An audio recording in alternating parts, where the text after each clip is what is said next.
right, welcome to the Mad Lab MMA. I'm your host, Anthony Busciglio, brought to you by the Mayo Media Network. I'm here with the Mad Lab, Michael Iurato. What's up? What's going on? Oh, welcome to the gun bro, show. How fucking pasty white do I look right now? Look at my bald fucking shiny head, dude. I know. Guys, so basically what's going on here is I know you guys are used to seeing us next to each other. Anthony is back in New Jersey right now, taking care of some business. I'm obviously still in California. So we have to do this on Zoom. So the quality is not going to be as good, but the content will remain the same. Next week, we'll be back to normal format. Yeah, the quality's fucking good. Don't worry about it, okay? You know, so last week we hit the main event pretty well. Yeah, hey, listen, before we start, make sure we're at the Pat Mayo show over here. We subscribe, like, comment, hit the bell notification. Before we start about last week's card, first of all, it's fucking freezing over here, dude. Let's talk about that fucking life preserver you're wearing. What life preserver I'm wearing? It's a fucking Nike. Who the fuck wears a sweater vest with a white t-shirt? Looks like you're getting ready to fucking play volleyball. So I'm over here, right? So we're having a in-house lunch for my guys over here and the Jersey guys in a couple hours. So they sent out a link to order some food. So they want to order from Harold's. Remember Harold's Deli? What they got the big like pastrami sandwiches? The big pastrami sandwiches. So, my dad loves pastrami. So I'm like, so I told Matt, order a pastrami sandwich for my dad. So I called my dad. I'm like, Dad, come by the office at 2:00. I got you a pastrami sandwich from Harold's. He goes, Harold's? I'm like, yeah, Harold's Deli over in Secaucus? Harold's? What Harold's? I'm like, Harold's Deli, Dad. The place you like the pastrami sandwiches, you and Panuzzo Patata. That's his buddy's nickname in Italian. You used to go there all the time. I don't know what the fuck you're talking about with this fucking Harold's. He goes, I'm like, Harold's Deli, Dad, or Route 3 Secaucus, Harold's pastrami. Oh, Harold's. I'm like, just fucking come here at 2:00. I got a pastrami sandwich for you. But, bro, it's fucking freezing outside. I'm doing the 75 hard, and I got to do an outdoor workout every day. I'm walking in the fucking park like a jerk off for 45 minutes. My third day in a row, I got to go outside again after this thing, walk around. It fucking sucks. And I tell you, I have not, when it comes to like the California, I haven't gotten soft with the attitude, but I definitely have gotten soft with the cold, bro.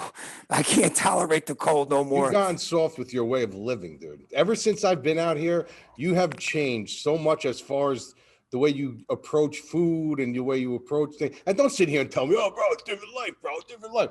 You're not Bush. Because I'm eating some plant stuff. Is that what it is? So, dude, I literally, I'm waiting for like 3 months from now to just wake up in the morning and look out my window and see you grazing on my lawn. What's wrong with chickpea fucking sandwiches? Get out of here. I eat pea protein now, okay? Plant protein. You ever watch the fucking Netflix show, The Game Changer, about how, how finely tuned athletic machines eat plant protein now? You know what I had last night? Would you have a steak? A fucking T-bone steak. Old school Italian in the pan, dude. Oh, in the pan. Nice. Yeah. I like that. I went to my mom's house last night and she made meatballs. She made the braciole for me, but she made edamame pasta. Even my parents are starting to go a little healthier, even with the pasta. Okay. I got to talk to Mr. Bush about that. All right. Jump on the train, dude. The old school meat eating. Actually, you know what I got for lunch today in the office? I got, I made myself, I took, turkey meat. Bro, do you know they have Rayo sauce here in California? Yeah, they have Rayos. I couldn't believe it. Yeah, it's good. Yeah, they bring it all the way out here. So anyway, I got a little gluten-free pasta with some ground turkey meat on there. But get the fuck out of here. Lentil pasta, red lentil pasta, bullshit pasta. Hey, I see you gluten-free. You're starting to move the other way a little bit. Watch the lab just lose 50 pounds and just fucking get all skinny. All right, let's talk about last week's card real quick, and then we'll go into this week's main event. Volkov, fucking super impressed by Volkov last week. You know what I love about him, bro, is that he literally transcended his game more, dude. Like the little fine adjustment that he made in his weight, you could just see there's so much more pop on his shot. There's so much more, leverage and more confidence in his power. Like he's moving in more. He knows he could sting you. I mean, he's going to be a problem. He's going to be a fucking problem. You got to think that it looked to me like Overeem didn't expect him to hit that hard. No, I mean, I don't think anybody does. I mean, when you look at his overall body of work, he's more of a volume guy. He beats you on volume. He knocks you out on volume. But he was literally, every time he connected on Overeem, he was marking him up, He was marking him up. he was wearing it all over his fucking face, dude. Yeah, You yeah. know what I really noticed was his legs. I was like, oh my God, look at the size of this fucking guy's legs, dude. They were like tree trunks. I don't know why I thought he was more thinner and taller, and he's Oh, not, he bro. was. Bro, he put on weight. 265. He never weighs in at 265 ever, dude. Ever, ever, ever. He literally went into the last couple, probably the last year, in a focus of more weight training to add to his conditioning, when he's already got the conditioning. So now he's just adding, on top of that. And now he's adding power. He knows he's going to need it if he's going to fight guys like Francis and guys like Stipe. Guys like Stipe, you're not going to outslick him. He's not going to, he's not going to be fast. He's going to be faster and longer than a lot of guys and have better conditioning than a lot of guys, but he's not going to be able to keep up with the power of the Derek Lewis's and some of these guys. So he's got the power in his toolbox, bro. He's going to be a problem. I'm telling you. Love to see him in the cage against some of the elite guys out there after this whole thing with Nagano and Stipe, and then John Jones factors in now. But I'd love to see him in the cage with some of those guys. But I was impressed. We hit it right. You hit it right in the article. And, everybody's talking about, Overeem, he looked like a bum, this and that. I don't look at it that like, I'm just really impressed by Volkov. Yeah, I just don't think Overeem knows who he is anymore. That's really when you fight a certain way your entire life, and then you're switching it up and you're trying new things. Like, you could try them, and we're going to talk about this main event coming up. You can try them in camp, but it's completely different live time. Completely different. Guys, come over to madlabmma.com if you want to get on our email list. We're sending out a lot of emails all the time with tips on wagering, tips on DFS. We've been hitting prize picks now too, which we really like a lot. So we've been really diving deep with prize picks. We think we got a real big edge with the way their new scoring is. So it's been a lot of fun. And let's talk about this week. We got the king of the welterweights, Kamaru Usman. The winner of 12 straight in a row. The guy looks fucking unstoppable. Burns is on a hot streak, 6 straight wins. How do you see this going down? First I want to, before we even jump into actually breaking it down, I want you guys to understand, and Anthony, chime in whenever, but you guys got to understand that it's the year 2021 and media sells all. I mean, it's been that way for the end of time. Media will buy and sell you. And I always used to tell that to my subs, don't be bought and sold, don't be bought and sold. The media's got to sell a fight, because at the end of the day, is it fighting? Yeah, but it's also entertainment. You know what I mean? So when you got these matches, like when you had Conor McGregor versus Mayweather, the media was selling it like he had a chance. But anybody who knows boxing knew this guy didn't have a shot in hell. The only way he would have a shot going into the later rounds is if Mayweather was going to carry him, which Mayweather did. Mayweather could have finished him at any time. You got some of these analysts out there that were saying, McGregor was going to win, which was shocking to me. Either they were getting paid to say that, or they were really buying into the hype. You got to stop with these narratives all the time. Narrative street doesn't fucking come into play in every single fucking fight. They're going to build narratives. They're going to make narratives because they want you to purchase the fight. So the big narrative for this fight now is that they've trained together, they're friends, their family, their kids are friends, this is friends, that's friends. There is a stark difference between training together and knowing nuances of each other in the gym and actually fighting in real time. There's a complete difference. You got guys that are, Kamaru Usman could be getting ready for a fight. Burns is not. He's coming in to help him out. Burns is getting ready for a fight. Usman's not. He's coming in to help him out. Do they have cage time together? Yes. Do they know each other's nuances? Yes. You don't need to train with somebody to know that somebody's better than you at a certain area of the game. You don't. Damian Maia is going to be a better grappler than me. I may be a better striker than Damian Maia.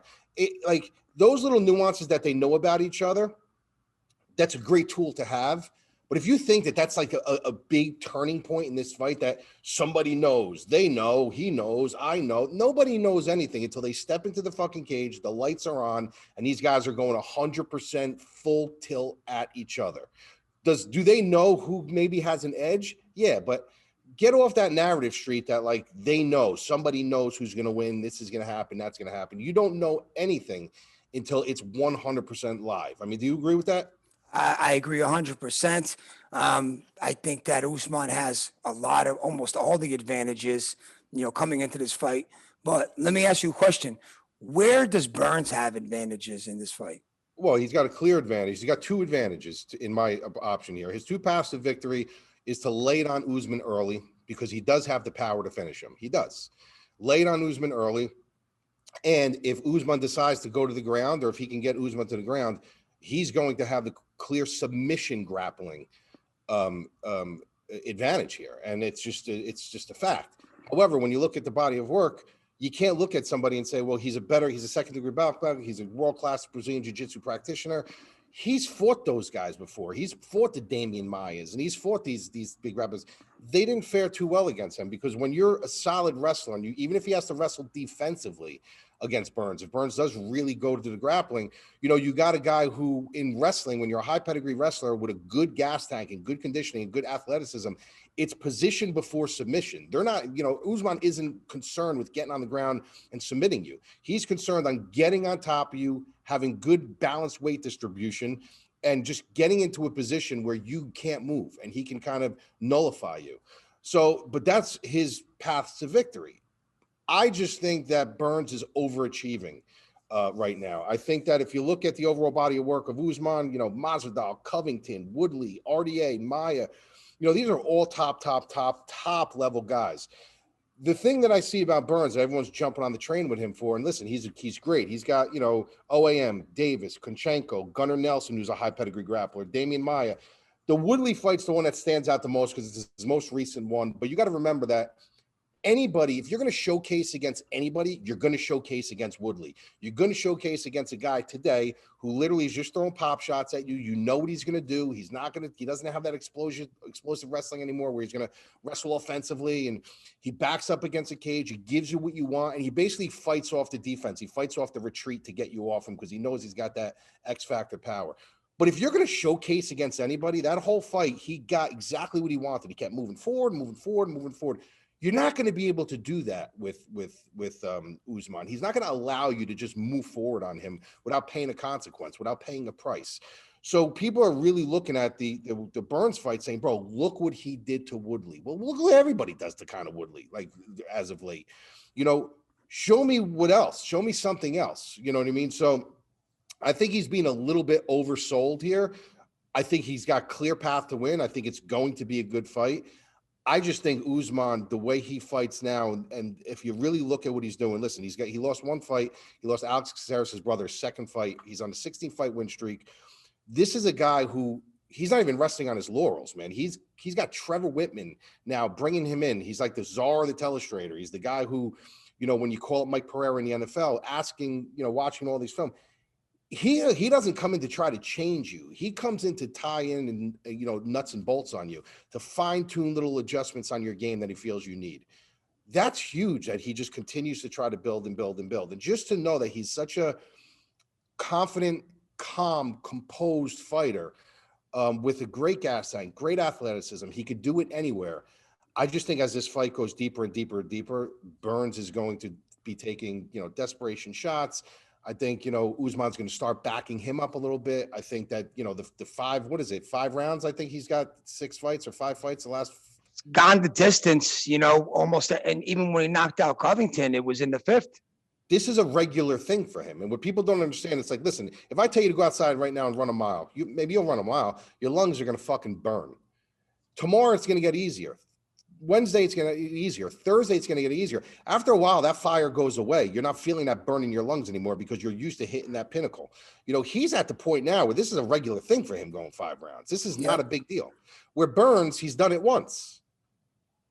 You know what I mean? I know exactly what you mean. And, when you're looking at the stats, and if you're a stat guy and you look at, obviously I know you like Usman to win here. We spoke about this already, and so do I. Well, let me ask you another question. I know what you think about Adesanya. I know you say he's elite. He's an elite fighter. Would you consider Usman on that elite level now, just like Adesanya is for the middleweights? I don't think he's on Adesanya's level elite, but I think he's elite. There's something about Adesanya that's special. I don't think there's anything super special about Usman. I think he's just so well-rounded, and he's got a good bead on intelligence and stuff like that. But to me, Israel Adesanya is a different level of elite because he is a step above even what Conor McGregor was when it comes to being cerebral. he sees things in slow motion where Usman doesn't. You know, it's a different kind of elite, but he's elite, but he's not an Usman. He's not Izzy elite. Izzy is can be something really special. Well, you know, if you're a stat guy, like I said, and you look at the stats, right, and you see 5 rounds, 5 rounds, 5 rounds, 5 rounds, naturally, as a bettor, you're gonna say, oh, Usman by decision. I think it's like, I don't know what it is. Maybe it's -105. I could be wrong about that, but I think I looked at it a couple of days ago. So naturally, you're gonna probably put in a prop like that, Usman by decision. Do you think that's a trap? I think it could be. You know, I think it could be because if you look at somebody like Covington, who's so tough, so tough, you know, with his conditioning and you know, he's fighting off a broken jaw. Like Usman had something to prove in that fight. He wanted to make a point in that fight. This could be one of those fights where he wants to make a point. He wants to set a statement and say, listen, I don't care what you guys say about, you know, that we trained together, we did this. I'm just going to show you. We're going to find out right now who is better, who was always better, who, you know what I mean? So it wouldn't shock me. I mean, listen, you know, he's been knocked out by Dan Hooker. You know, Hooker knocked him out, and you know how I feel about Hooker. I think he's a good fighter, but I think he's very overrated, and we proved that in his last fight against Michael Chandler. But I think there is a path for Usman to finish him, but I also think there's a path for Burns to finish him. But I think, you know, the common consensus is going to say that the most likely outcome would probably be, you know, Usman, you know, running maybe a 3-2, 4-1 decision. Do you think the line is right? -260. I think it was No, maybe. I think it's a little. I think it's juiced. I think it could be closer. I'd say like -190 would be a good line. I think the line is a little bit juiced, but you know, like I said, people, you know, say, well, if there's so much value on Burns, why aren't you betting Burns? Because I don't think Burns is going to win. So that would make no fucking sense at all for me to go out and say, well, I think Usman's going to win. I don't like his line, but I'm going to bet Burns just because there's a little bit. That's not what I do. If I don't think the fighter's going to win, unless there's some crazy value there, I'm not going to take it. So would you put a wager on this fight, or are you going to lay off? As of right now, I think I'm going to lay off it. I mean, you know, as of right now, I think I'm going to lay off it. I think there is something to be said about the paths to victory that Burns does have. I think there are a couple holes in Usman's game that I did see in a couple of his fights on film that, you know, Usman, that Burns might be able to take advantage of. But it's a fight I honestly just want to sit back and watch. And there's just not enough value on the board for me right now. I mean, if the line moves and there's something that shows and really rears its head, then I'll reassess it. But as of right now, it's just a fight where there's not enough value, you know, in some of the props, in the actual line, where I'd rather just sit down with you and enjoy the fight. Yeah, I agree with you, and I am like we spoke about. I think that Usman by decision. I think a lot of people are going to be on it, and I think that Usman's going to finish him. I think he wants to send a statement. He's getting better and better every fight. He's that's got to be plus money, no? You know, I don't look at the odds, guys. I don't look at the odds until I'm done. Like I don't do that. I don't get wavered by anybody. I don't until my breakdowns are done. I do not look at the fucking odds. I'll tell you right now, Usman's -275 right now. And when it comes to the props, let me see. Usman wins inside the distance plus 260. Usman by decision. Usman by decision is plus 100. There's value there. I mean, there's value. I mean, the plus 100, I mean, I guess, but listen, I'm sure if you want to find value, you'll find value. It's almost like if you want to find someone to line, you find a problem, you're going to find it. If you want to find value, you want to find value, but you guys don't have to bet every fight. Like it depends. If you guys are looking for longevity and you want to make money in this game, you don't push bets. You get everything on paper, you assess everything, you look at the lines, you maybe look at, you know, the traffic on which way it's going. Don't believe that bullshit that you got to put lines in early and you got to do that. No, you do a process that you feel you're comfortable with, and you never push a bet. You only go with what you feel is right, and you live to fight another day. The beautiful thing about this sport is there's no season. So there's not like you got to get this all in 16 weeks, or you got to get this all in. You got 365 days a year. You got every weekend to make a little bit of bread and build your bankroll, whether it's DFS or whether it's gambling. You don't have to push anything. There could be cards where I won't do it at all. We're behind a paywall. I'll be like, guys, listen, I don't trust this card. I'm laying off, or maybe I do one bet or maybe a little parlay. because I'm about longevity. You know what I mean? So you don't have to push anything. Just because it's a main event and just because it's a good fight doesn't mean like, oh my God, I got to have juice on it. You don't have to have juice on anything. You have juice on the fights where you really feel like it's value and you're going to make money. DFS is going to be interesting this week. Very interesting. That's exactly what I want to talk about now is, I took a look at the scoring and I mean, Usman's numbers, his last 4 fights have been pretty fucking ridiculous. 156, 130, 168, 195 on DraftKings. I mean, that's some fucking big time scoring there. He's 9,000. You got Burns at 7,200. Where are you putting this? How are you hedging? And what's the strategy here? Well, listen, I mean, there's obviously clear value on Gilbert Burns in DraftKings. I mean, he's really borderline a couple hundred, off of a punt. So there is value there. So you definitely got to have some pieces of that because, like I said, there's always the fear of the unknown, right? It is a fight. And what do they always say? What does Teddy Atlas always say? The ring is the chamber of truth, right? So it's the theater of the unknown. So you really don't, there is that theater of the unknown where we could be balls to the wall wrong, like we have been in the past. But when you got a guy like Usman at 9,000 putting up those kind of numbers, ridiculous numbers, you can't, you like, there's just as much value on him winning the fight as there is as Gilbert Burns at 7,200. You know what I mean? That's how I'm looking at it. I'm not looking at it like, wow, like Gilbert Burns at 7,200, that would open up so much more. Yeah, it will open up a lot more. But if he scores balls to the wall at 9,000 and you don't have him in your lineup, he could very much well be on the optimum lineup. Gilbert Burns is not going to win a decision against Kamaru Usman. That's my opinion. He's going to have to finish him. The chances of him finishing him, to me, are not that good unless it's super early. But listen, I think you got to play this both ways. For me, I think you need stake in this main event. I know in the Volkov fight, I said there's a couple lineups where you can kind of fade away and you can get away from it and see what happens. It could be a slobber knocker. It could be a boring fight.